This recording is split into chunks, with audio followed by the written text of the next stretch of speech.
depois nós vamos falar com os ouvintes. Mas, neste momento, eu preciso apresentar, né, Zezé, o nosso convidado que topou, gente, conversar conosco nesse feriadão, meu Deus. Eu mandei assim para ele, escuta, você vai trabalhar no final de semana, no feriado? Ele falou assim, como é que chama, Zezé, quando você, o servidor público, plantão não, que tem o feriado lá prolongado, ponto facultativo. Ele falou assim, olha, é ponto facultativo, né? Eu falei, bom, eu quero fazer uma proposta indecente mesmo sabendo que é ponto facultativo. Você não quer participar do programa conosco na quinta-feira? É o Oswaldo Dias, que ele é o delegado divisionário da DEIC, né, que é a divisão especializada de investigações criminais aqui em Campinas, e que está bombando, né, Zezé? Porque o que tem de casos acontecendo na DEIC, e o que todo dia eu estou recebendo coisa acontecendo por lá. Bom dia, doutor, tudo bem? Bom, é difícil chamar doutor o Oswaldo Dias, porque assim, a gente conhece faz 20 e poucos anos, sempre foi Oswaldinho, aí a gente passou quando ele foi promovido, porque quando era delegado raso, era Oswaldinho mesmo. Aí ele foi melhorando de posição, aí agora a gente chama de Dias, mas de vez em quando o Oswaldinho escapa ainda. Bom dia, tudo bem? Bom dia, Rose. Bom dia, Zezé. Vocês são minhas amigas. Vocês, nota 10, Campineira, a parte de política, polícia, de assuntos gerais. É multifatorial todos os assuntos que vocês conversam e vocês jogam na camisa em todos esses assuntos. Parabéns para ambas. Bom, obrigada. Eu vou começar com um assunto que eu sei que você não pode falar muita coisa, mas eu acho que é um assunto que está bombando aqui em Campinas. A gente também abraçou esse assunto, porque ele é absurdo. É absurdo. Bom, nós fizemos várias matérias nos últimos dias de uma ocupação irregular na área de preservação ambiental ali do Campo Grande, que são as construções de condomínios e loteamentos irregulares, em que o proprietário da área ele acaba vendendo nessa área, faz o parcelamento do solo sem autorização da prefeitura e acaba ali vendendo de forma irregular esses lotes. E eu sei que a DIG está investigando, mas eu sei que também está em segredo de justiça. Mas o que o senhor puder trazer para a gente de informação, porque ontem o secretário esteve aqui no programa e ele disse que 12% da área da APA do Campo Grande já está tomada por esses loteamentos irregulares. O que acontece? É um crime ambiental em cima de outro crime ambiental, já que quando você decide transformar uma área em área de preservação ambiental, significa que ela não pode, de fato, de maneira alguma, ser destruída, porque ali tem biomas ambientais que são importantes para o município, né? E eu sei que está debaixo aí das tuas mãos esse processo também de investigação em relação a esse assunto. O que o senhor poderia falar para nós sobre essa ocupação irregular na área do Campo Grande? Então, Rose, com relação a esse fato específico, né, o que a gente pode adiantar é que a Polícia Civil, através da Delegacia de Investigações Gerais, está atenta com relação a essa situação. Evidentemente, devemos adiantar qualquer tipo de informação com relação ao andamento dessa investigação, tendo em vista que pode prejudicar a identificação, a apuração. E se alguém invade uma área de proteção ambiental, faz um loteamento clandestino e começa a fazer a venda desses lotes, ou mesmo a demarcação do local, né, o início da demarcação, e a área sendo provada que é uma área de preservação, não tendo autorização do município, não tendo autorização dos órgãos estaduais para fazer esse loteamento, é um crime. E sendo um crime, a Polícia Civil, o Ministério Público, os órgãos competentes têm o dever de atuar. Então, é uma questão que vai ser enfrentada, é uma questão que está sendo enfrentada, só que tudo tem o seu momento certo de acontecer, tudo tem o seu momento certo de agir. E eu não posso adiantar mais nada com relação a isso, mas a Polícia Civil, através da Delegacia de Investigações Gerais, está atenta com relação a esses fatos que estão ocorrendo. Mas, Dias, o inquérito está próximo de ser concluído para ser levado para o Ministério Público, ou você acha que ainda vai levar um tempo? Ô Zezé, o tempo de maturação do inquérito policial só vai ser designado pelo presidente do inquérito. Eu sou o divisionário do DEIC, que é a Divisão de Investigações Criminais. Existe um delegado de polícia, que é o Glauco, doutor, estão à frente das investigações, estão presidindo esse inquérito policial. Então, eles, mais do que ninguém, mais do que eu, mais do que outros órgãos, vão saber o momento certo de agir e se esse procedimento está ou não maduro para ser encaminhado ao Ministério Público. Tá, mas que ótimo. Tomara que isso termine logo, porque é um absurdo o que está sendo feito lá nessa APA, sabe? Agora, incrível. Agora, doutor, a gente tem acompanhado, né, essas quadrilhas cada vez mais especializadas, o crime organizado, assim, super bem armado, com ações, assim, que a gente diz, assim, cinematográficas. Essa semana mesmo nós tivemos uma ação lá no interior do Paraná, de Garapuava, mas tivemos aqui em Campinas aquele assalto a Prosegur, né? Aqui na região ali do Parque Industrial. E a gente tem visto, assim, uma organização absurda. Tivemos também uma ação da Polícia Federal para prender pessoas envolvidas no tráfico internacional de drogas, e aí envolvendo doleiros, funcionários de empresas de aviação. Assim, cada vez a gente percebe que essas quadrilhas, elas têm um grande poder de armamento, um grande poder de gestão, eu vou chamar de gestão e de organização, porque é isso. E a polícia, a gente sempre conversou sobre essa questão da inteligência necessária para que a polícia possa ter acesso, né, e conseguir destruir ou acabar com esse tipo de crime. Como que está hoje a área de inteligência da Polícia Civil aqui no estado de São Paulo? Dá para dizer que vocês conseguem fazer frente a essas quadrilhas? Vocês têm equipamentos de última geração? Porque o que a gente tem são os delegados da Associação de Delegados dizendo que as próprias delegacias ainda convivem com delegacias destruídas, com falta de armamento, e aquela reclamação que a gente já acompanha há vários anos. Ô Rose, eu posso falar da nossa região, porque além de ser o delegado divisionário, eu sou o coordenador da unidade de inteligência de todo o DEINTER. Eu posso afiançar para você que na nossa região aqui, esse trabalho de inteligência, ele está sendo feito e está surtindo bastante sucesso, né? O trabalho de inteligência, ele tenta antecipar alguns fatos, tenta identificar alguém que tenha cometido já algum delito, ou seja, ele trabalha tentando antever alguma questão grave, e após o fato acontecido, ele tenta fazer o elo de ligação, o liame entre o autor e aquele fato que ocorreu. Então a gente tenta antecipar, caso não consiga, tenta então identificar o autor que cometeu o crime após já ter acontecido, evidentemente. Aqui em Campinas, o que nós estamos fazendo, né? Por eu ser o coordenador da unidade de inteligência e também ser o divisionário da DEIC, eu tenho uma facilidade muito grande de 30 anos aqui na nossa cidade, na região, fazer a interação com os outros órgãos de inteligência, com outras instituições. Isso facilita muito o nosso trabalho. Uma questão que estava preocupando bastante a Polícia Civil era a questão daquele sequestro relâmpago para a utilização do aparelho celular para fazer ações de PIX, né?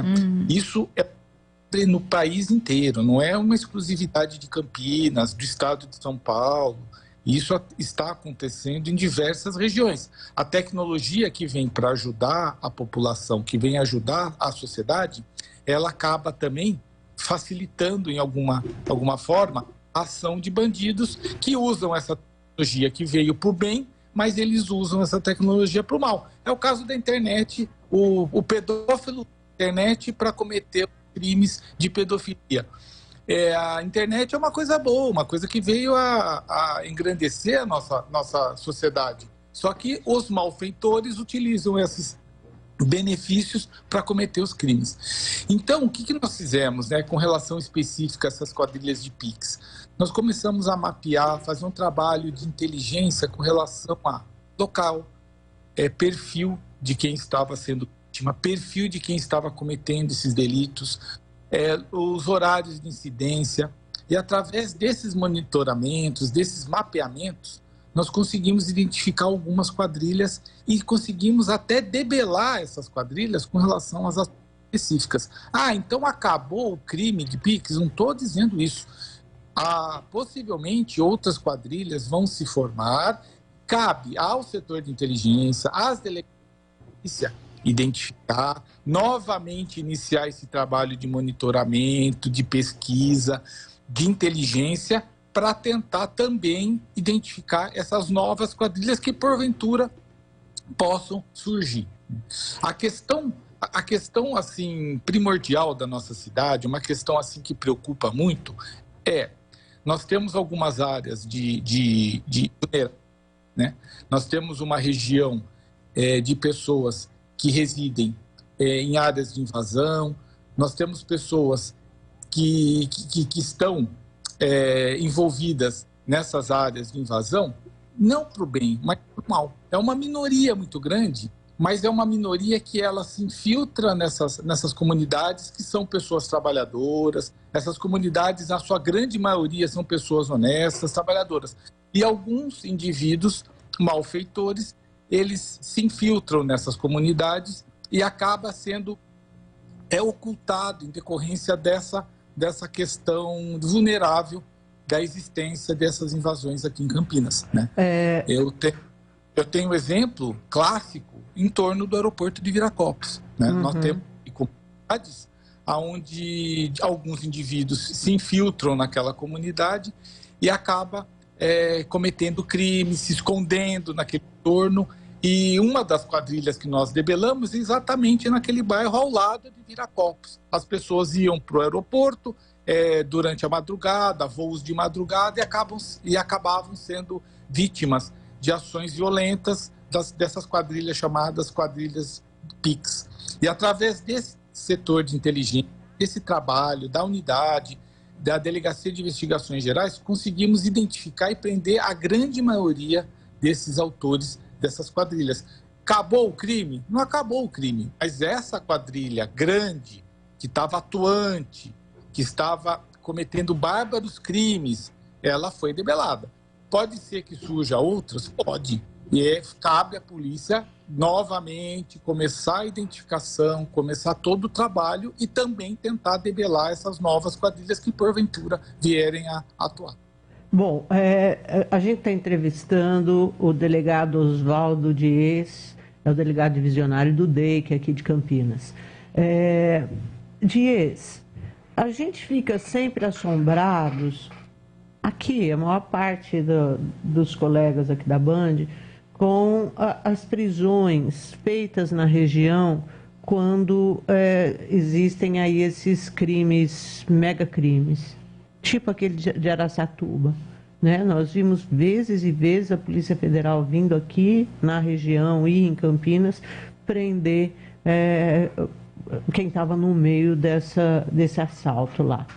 Por quê? O que tem Campinas? Campinas região, um polo, e região, é um polo formador de bandido? Olha, o Zezé, fazendo uma análise, né, análise pessoal de um delegado que está há mais de 30 anos na cidade. Tá? Eu vou ser bem sincero para você. O que eu percebo, o que eu vejo há 30 anos aqui, Campinas é um polo atrativo de diversos segmentos da sociedade, né? Nós temos rodovias, as melhores rodovias do país, elas cruzam nossa região.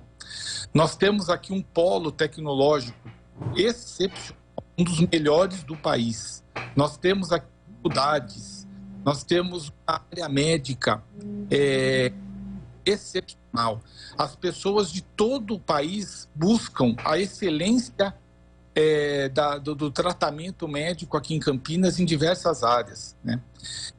Sem contar com os shoppings, comércio e tudo o que essa cidade traz de bom. Ao mesmo tempo que ela atrai as pessoas de bem para esse paraíso que é Campinas e região, também atrai a atenção daquelas pessoas do mal, né? Isso é inevitável. Campinas, aí nós voltamos àquela história de vários anos atrás, há décadas. Campinas muito com a questão das invasões de terra. Campinas sofreu muito com a questão da moradia, a falta de estrutura. Isso fez com que houvesse uma proliferação de locais degradados, né? Na verdade, é que tem muitos locais em Campinas onde o poder público não alcançou com saneamento, com moradia.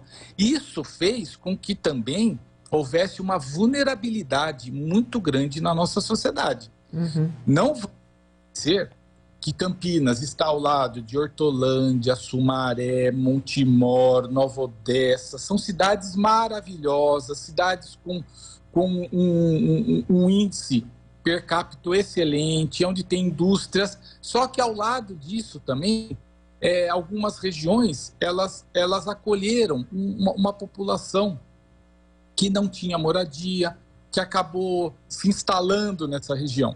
Então, essa mistura de cidade com nível, com IDH de Europa, ao lado com regiões de IDH de países subdesenvolvidos. Eu acho que essa questão, ela é muito grave. Essa questão, essa diferença entre as regiões, as diferenças entre os bairros, isso contribui e muito, mas muito mesmo, para a atração de violência. Eu creio que contribui muito, inclusive, para que aquele indivíduo que de outras regiões do país, eles venham até a nossa região para se esconder, para fazer uma vida nova. Por quê? Ele já tem aquele mercado, o oásis ao lado, e ao mesmo tempo ele consegue se misturar num ambiente degradado, que é o que nós, por exemplo. Eu acho que é um raciocínio que a gente tem que ter e é uma visão que a gente tem que ter. Né? O poder público tem que dar condição, tem que ocupar essas áreas de maneira e era social. Isso que eu gostaria de colocar para você. Você tem, enquanto você estava falando, eu fiquei pensando que hoje, em quase todos os bairros de Campinas e em muitas cidades brasileiras, você tem o crime organizado que ocupou o espaço onde o Estado não ofereceu políticas públicas para a população. E o que a gente percebe é que hoje a população, ela defende o bandido. Aí a gente pode até dizer, às vezes por medo, ou às vezes porque é o bandido que está entregando para ela aquilo que o Estado não entrega.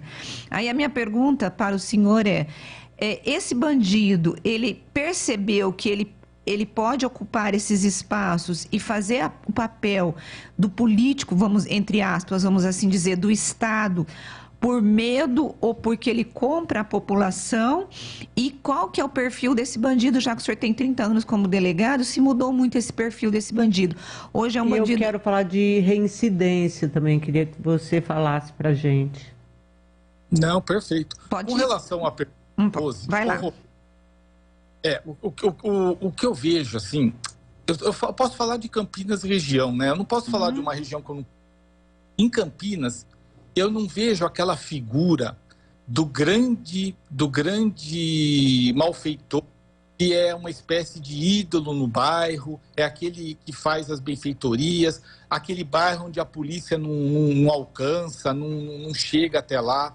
A polícia aqui em Campinas região, ela vai em qualquer bairro, ela vai em todos os locais, ela entra e sai em todos os locais. Não existe aqui em Campinas aquele grande nome às vezes produzidos pela própria sociedade, às vezes produzidos pela mídia ou reproduzido pela mídia. Aqui em Campinas não existe isso, Campinas região.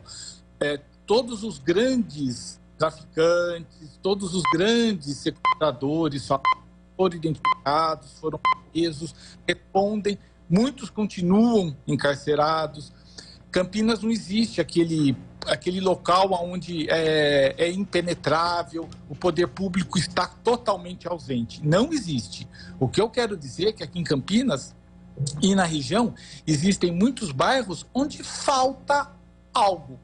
Falta algo o quê? Que tipo? Falta iluminação, falta o saneamento, falta, ou, às vezes, uma escola, uma creche mais perto da população, e isso vulnerabiliza, né? Isso faz com que a pessoa ela consiga, um malfeitor, vem de uma outra região, acaba alugando um imóvel num local desse. Ele começa a ficar invisível para as autoridades. Por quê? Ele está naquele meio, ele está até misturado naquele meio, fazendo com que ele se torne até invisível naquela comunidade. Isso é um atrativo, isso eu acho que é uma coisa que atrai alguns malfeitores para a nossa região.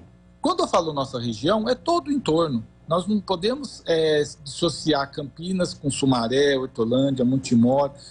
São regiões assim que são, na verdade, quase que um complemento dos bairros de Campinas, né?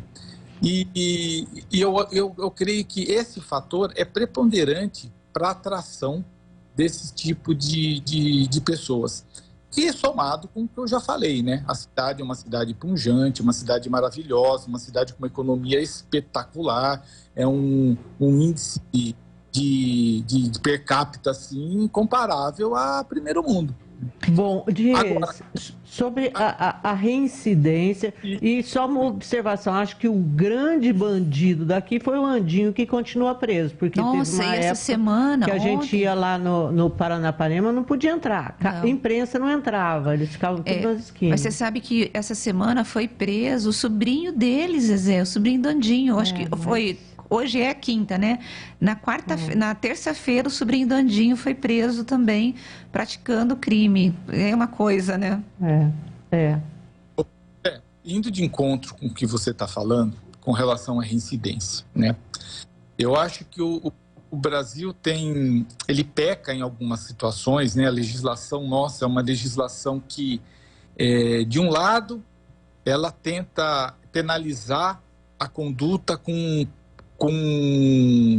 penas bem altas, como o crime de homicídio, latrocínio, que chega a 30 anos, caso seja qualificado, né?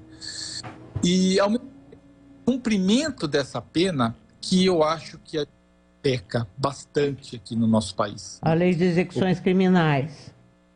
O cumprimento dela. A lei de execuções, se você lê a lei de execuções, você fala, nossa, olha, realmente é por aí o caminho. Só que para fazer o cumprimento do que está escrito ali, gente, é muito difícil. Ela fica quase inexequível, é quase uma utopia. E isso prejudica muito o trabalho policial, judicial, o trabalho com relação ao combate da violência, né? Eu já tive casos em que uma pessoa foi presa sem brincadeira, 10 vezes. A pessoa 10 vezes foi autuada em flagrante por diversos crimes e no 11ª ela estava solta, por isso que ela foi presa na 11ª vez. E que isso choca, isso desestimula, é um mau exemplo para a sociedade. Eu sempre comento, né? Às vezes eu faço algumas palestras, eu parei de dar aula agora, mas eu sempre comento o seguinte: quando um indivíduo no bairro está cometendo crimes reiterados, no bairro lá todo mundo fica sabendo, né? Dentro de uma sociedade ali, naquele micro ambiente, todo mundo sabe quem que é o malfeitor daquela comunidade. Quando a polícia consegue prendê-lo, identificá-lo, é um exemplo muito bom para as pessoas de bem, né? Olha, um indivíduo que realmente estava traficando aqui, um indivíduo que estava cometendo furtos, roubos, foi preso. A partir do momento em que uma lei mais benevolente, uma execução penal mais benevolente faz com que esse indivíduo ele saia daquela condição de encarceramento e volte para aquela comunidade não regenerado, esse é o problema. Ele volta, muitas vezes, pior do que ele estava e não regenerado.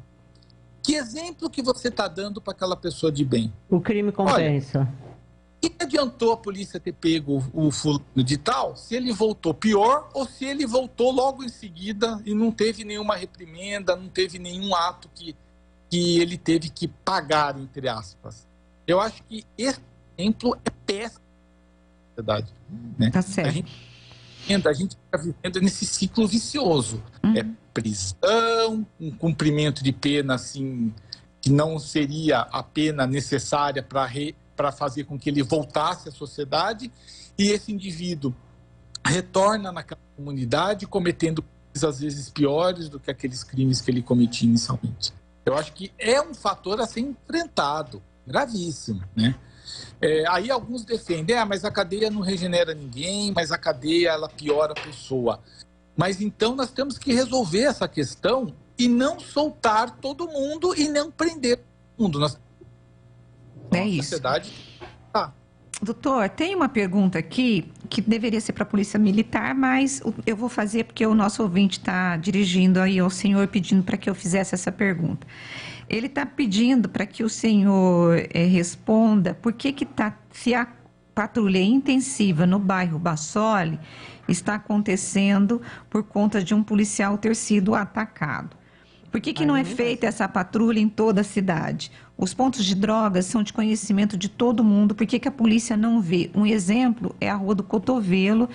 Não é possível que só quem conhece são os drogados e a população é o nosso ouvinte, o Edivalmir. Ele está falando da situação do Jardim Bassoli, que nas últimas dias, segundo os moradores, tem sofrido uma patrulha intensa da Polícia Militar. Eu já vou para o comercial, mas uma patrulha intensa da Polícia Militar e aí está um rolo lá. O senhor poderia comentar sobre isso? Então, olha, eu seria leviano se eu fizesse algum comentário com relação ao fato, porque eu desconheço esse fato com relação especificamente, se está tendo policiamento em decorrência disso. A Polícia Militar é um órgão de excelência aqui em Campinas, são profissionais sérios. O comando da Polícia Militar é excelente e eu acho que essa pergunta teria que ser direcionada ao comando da Polícia Militar, porque nós sabemos que a Secretaria de Segurança Pública ela tem as duas instituições, a Polícia Civil e a Polícia Militar. Eu faço parte da Polícia Civil e com relação a policiamento ostensivo, com relação a esse tipo de policiamento, eu não faço parte assim de nada. Então eu seria leviano se eu fizesse algum comentário específico. Com relação aos pontos de venda de drogas, eu tenho um mapeamento, né, que eu faço, inclusive no trabalho de inteligência, diário com relação às ações de combate ao tráfico. Eu posso afiançar que em todas as regiões de Campinas estão sendo feitos prisões de pessoas, inclusive adolescentes que estão no crime, fazendo a venda de entorpecente. Aí nós voltamos àquela questão da lei, aquela questão da benevolência da execução, aonde você consegue identificar o traficante, o pequeno traficante, ele vai preso, ele fica algumas semanas, às vezes dias, ele retorna para aquele ambiente. Por isso que eu falo sempre, nós da inteligência, nós da Divisão de Investigações Criminais, nós estamos focados em cortar o elo de abastecimento de grandes traficantes em relação ao entorpecente. Só que não é fácil. Os Estados Unidos, que é o país que tem mais condições financeiras, tecnológicas para combater o crime, ele não consegue estancar o tráfico de drogas na sua maioria das suas cidades. Vocês estavam entrevistando há pouco tempo atrás uma pessoa que está residindo nos Estados Unidos. O grande mal dos Estados Unidos hoje com relação ao crime, o que é? É o tráfico de drogas, é o consumo de drogas. Eu acho que o foco com relação ao combate ao tráfico, ele tem que ser modificado. Porque hoje estamos perdendo a guerra para o vício, nós temos que trabalhar em cima do tratamento do viciado para que não chegue à condição comprador daquele entorpecente. Mas certo. Isso é um assunto também bem interessante para a gente discutir mais para frente. Tá certo. Doutor, eu quero agradecer a tua presença aqui no Bastidores do Poder. Foi um bate-papo muito interessante, muito legal. Muito obrigada e bom feriado, viu? Olha, eu que agradeço. Um abraço para você, para Zezé. E parabéns pelo programa. Vocês são duas profissionais aí de alto nível aqui em Campinas. Obrigada. Obrigada, viu, Dias? Um abração. Bom, nós vamos para o